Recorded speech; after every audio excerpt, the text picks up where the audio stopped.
What's up, everybody? Vince, and today we're going to be talking about the UFC fight night that's going down this Saturday night and some of the predictions I have for the main and co-main event battles.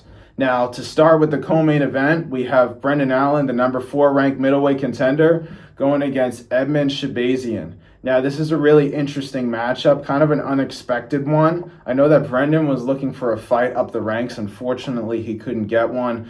And Edmen had just had his opponent fall out, Jung Young Park, in one of the recent UFC fight nights. So the UFC opted to get this one going for Saturday.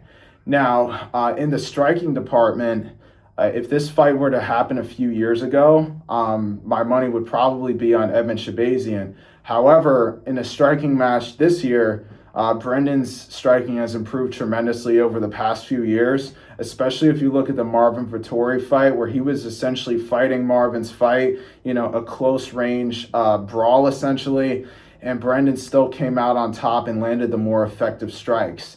Now, I think both of their approaches to striking is different. For Edmen, he kind of keeps a slower pace. He tries to find the big shot, relies on timing and cornering his opponents, relying on 1 to 2 punch combinations with some kicks mixed in, and mostly relies on power and trying to find one big shot as opposed to volume. Whereas Brendan, it's really the opposite. Brendan tries to rely on volume. He'll throw a lot of jabs and straights, use body kicks, just a lot of high volume strikes that don't cost him a lot of energy, and that's favored him very well in his previous 5-round fights. Now, for this matchup in particular of how the striking might go, I think that you'll see Brendan come out with the same approach that he's had in the past few fights. He's going to press forward. He's going to try to get in Edmen's face, and I do think this is going to leave him susceptible to getting caught early, especially considering Edmen just relies on finding 1 or 2 big shots.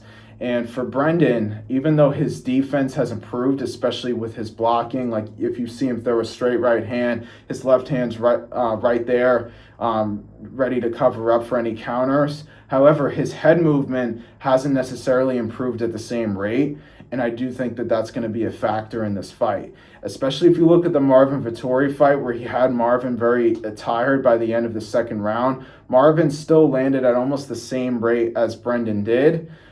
Just couldn't do as much damage because he was tired from all the damage he had taken from Brendan. Now, how this might play out early in the fight, I think you'll see Edmen land a big shot, potentially hurt Brendan early, and then you'll see Brendan maybe tie him up, get some clinch work in, as potentially attempt a few takedowns just to kind of break up the rhythm of the striking. And I do think this is going to work to keep Brendan safe early in the fight. Now, as the fight goes on, I still think there's some questions as to Edmen's cardio past the first and second rounds.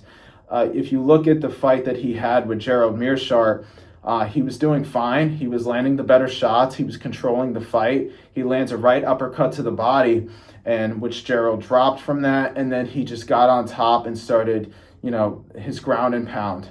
But once Gerald was able to survive and get back to his feet, all of a sudden, Edmen looked visibly exhausted after that. Gerald took him down, took advantage of it, and got an arm triangle right away. Right from the full mount and then right into side control and tapped him out pretty quickly. Now, I do still think there's some questions here because his past 3 opponents, I don't really believe would test that, especially considering they were 3-round fights that he was in relative control of. And his last fight against Andre Muniz only went 1 round, even though it was a very impressive performance. Whereas you compare to Brendan, he's had to fight Nasruddin Imavov, Anthony Hernandez, Marvin Vettori, and Rainier de Ridder in his past 4 fights. No offense to, Edmen's previous opponents in his past 4 fights or Edmen himself, but I do think the experience at the top and fighting guys that are in the top 10, top 5 for 5 rounds, I do think is more significant than the opponents that Edmen's had to fight recently. And I do think that that's going to be another factor in this fight. I think if Brendan can make it past the first round, especially if he could get a takedown early in this fight, I think that's going to serve him really well for the rest of this match.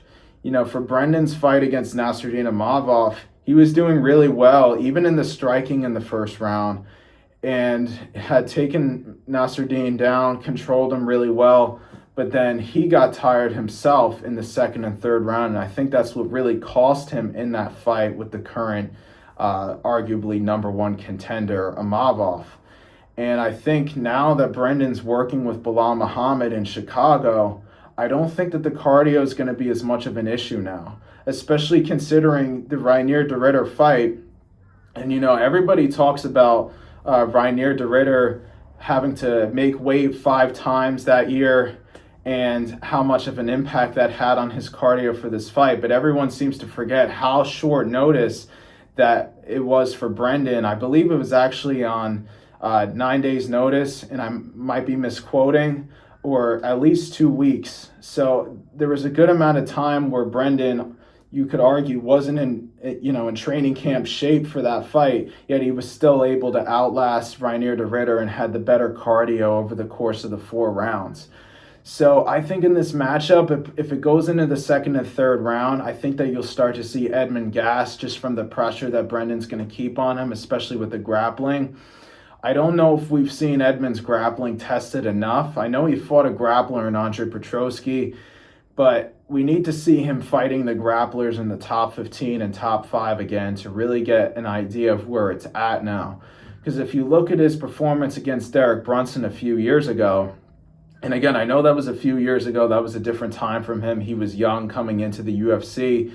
But a lot of times when guys start to get tired and their cardio starts to fail in a fight, you'll start to see those old bad habits start to creep in again. And I think how unfavorable his reaction was to Gerald when he got taken down, when he was tired in his fight with Gerald, I think that that's going to be another red flag for why he might lose this matchup with Brendan in this on Saturday. So I think that if Brendan can get it into the second and third round, keep his grappling pressure, and just crowd Edmund the whole time on the feet, not give him a lot of distance to get his powerful body kicks off, and kind of let him pressure Brendan and find his own shots. I think if Brendan could just stay on the gas from round 1, keep pressuring him with grappling, his own striking, close range, I think that this should be a relatively straightforward win for Brendan, especially if he could get a takedown. I would think, and I would probably predict, that Brendan will get a late submission either in the second or third round or win by decision. That would be my prediction for Brendan Allen versus Edmund Shabazian. This is by no means counting Edmund out. This is arguably the biggest fight of his career. Right now, he gets to fight the number 4 guy in the division, and this would absolutely change the trajectory of his career, considering he's only 28 years old right now. So there's a massive opportunity for Edmund. He's been working at Extreme Couture, so we're going to really see it get put to the test. He has another opportunity in the top 5 now that he had a few years ago, and we'll see if he can capitalize on it now, pressure Brendan back, find his range, defend the takedowns, and ultimately win this fight. We'll see if Edmund can do it. But my pick would be Brendan Allen, though. But we'll see. As for the main event, we have Bilal Muhammad versus Gabriel Bonfim. Now, this is another intriguing matchup for many reasons. We're going to see how Bilal can step back after taking 2 losses, including losing his title. And we're going to see if Gabriel could kind of overcome the fact that he's not fought at anyone this level yet in his career. And so this is a very interesting matchup.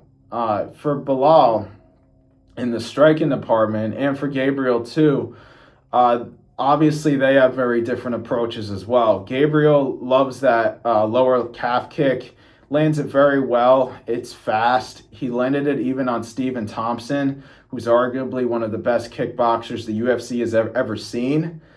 And he landed it off in there, and it's what won him his last fight against Randy Brown. Even though he landed a knee, it was really the calf kick that won Gabriel that fight. Now, if he could land it on Bilal, I think that that's going to be a game changer for this matchup, especially if you look at Bilal's last fight against Ian Machado Gary. It was the leg kicks, those oblique kicks, that made the difference in that fight. And this fight could be no different.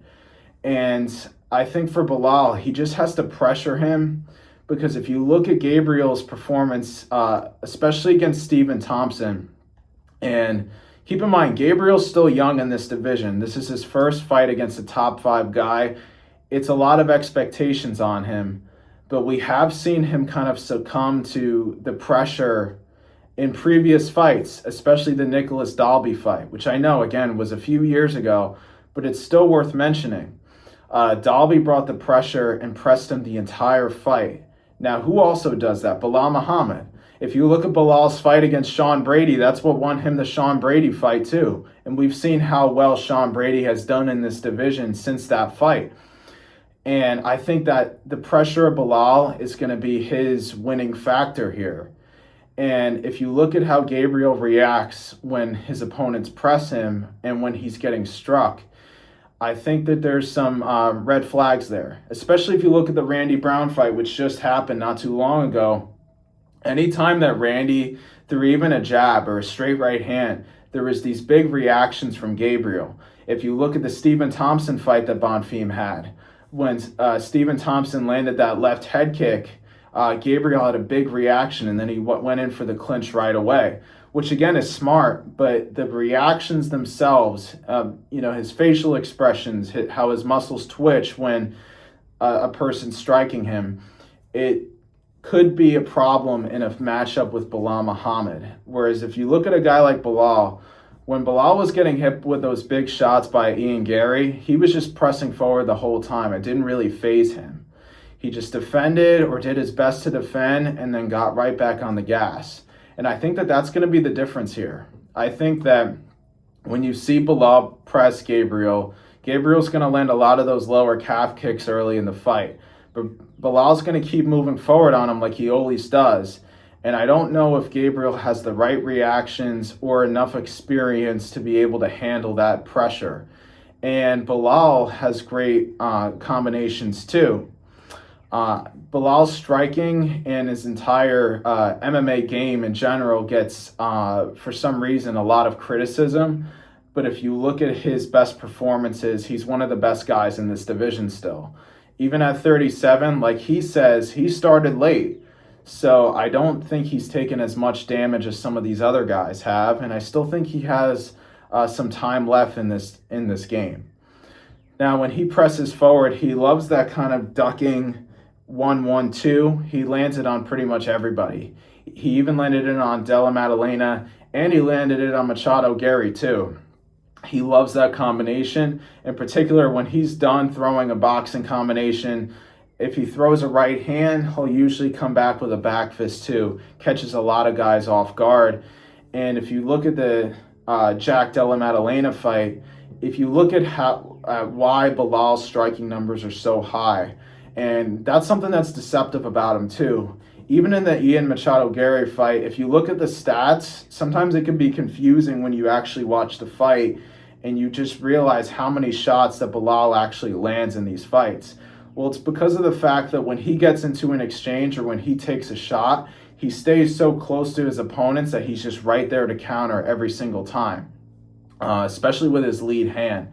And I do think that that's a factor in this fight too.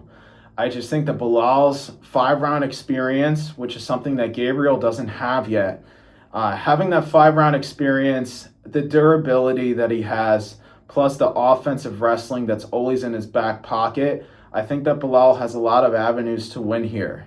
And even though Gabriel has very high-level jiu-jitsu, we saw that on display in the Stephen Thompson fight, I still think that Bilal's wrestling is high-level enough to nullify that when he takes him down.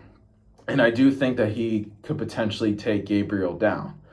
So now that we talked about Bilal's avenues to victory and how Bilal might win this fight, let's talk about Gabriel. So Gabriel, we already talked about his lower calf kick, but he has other weapons too. He has a great jab, and I think he's going to need that. He has great footwork as well. He really did a great job managing distance in the Randy Brown fight, and I think he could utilize this again here.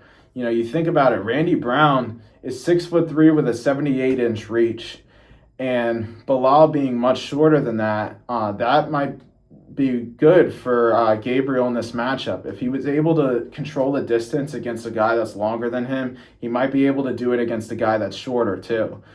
So I think for Gabriel, it's just a matter of landing that jab, landing that lower calf kick.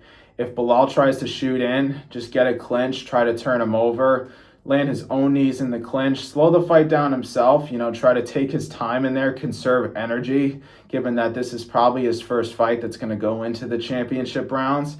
And for him, I think it's just a matter of frustrating Bilal, landing front kicks up the middle, kind of go with the Ian Machado-Gary game plan that we saw back in November for this Bilal fight. As if he can execute it, we're going to see. He's a young guy in this division, and we'll see if he's one of those guys that could live up to the occasion, live up to the potential that he already has in this division. And regardless, even if Gabriel can't, he still has a long time left in this division, and I don't think his longevity or cred would get hurt from this fight. As for how the fight actually might go, though, listen, both of the co-main and main event fights, despite all the points that I've said here, are very close battles and could go really either way, despite what the odds might tell you. So keep in mind that Bilal could potentially, even though he has the potential to pressure Gabriel, make him break, take him down, land his combinations, and just smother him, there is a chance that Gabriel will land those lower calf kicks, jabs, keep Bilal on the outside, and just pepper him for 5 rounds. There's a chance of that too. In the same way that there's a chance that Edmund might land a big shot, take advantage of it early, and get Brendan out of there. That's the beauty of the fight game, right? We really don't know until they're actually in the cage. But my prediction would be I could see Bilal getting a late TKO in the 4th or 5th rounds, or getting a decision win. And that would be my prediction, though I do think Gabriel has a good shot of winning this too. But yeah, those would be my picks. I think Brendan and Bilal got it this weekend. Let me know what you think in the comments of these fights. What other fights are you looking forward to the most on this card? And if you did like the video, leave a like, comment, share, and subscribe. And until next time, see you later.